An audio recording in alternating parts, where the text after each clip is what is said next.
The weight room can be very uncomfortable with most high school kids.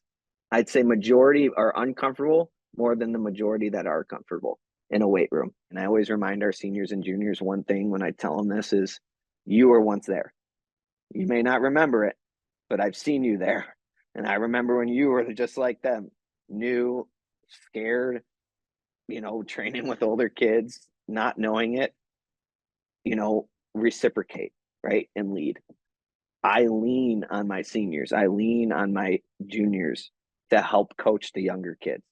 So I will pull off juniors and seniors and have a talk with them during week 1 and say, hey, you are a second coach in here.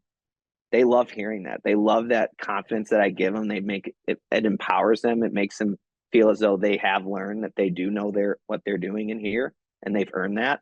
And it's not with every kid, right? But it's the ones that that I think can handle that. I might see a kid lifting and I see another kid lifting that needs help. I might pull a senior and say, hey, I might do this with them. They all understand this. Eyes on here. And they turn and look. They see the kid that I'm talking about. Boom, they go over there and they're keeping an eye on him.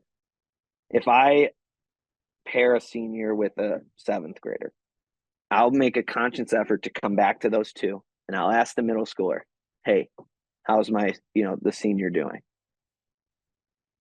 Oh, he's doing good. Is he teaching you?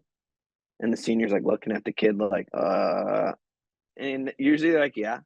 And then again, I'll ask him, you guys having fun? Is he making it fun? And usually it's, yeah. And if not, I look at the senior and be like, what are we doing?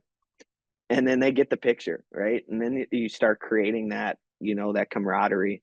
And before you know it, you have 7th graders going up and not afraid to even ask. Like even 2 weeks down, I may not pair them anymore.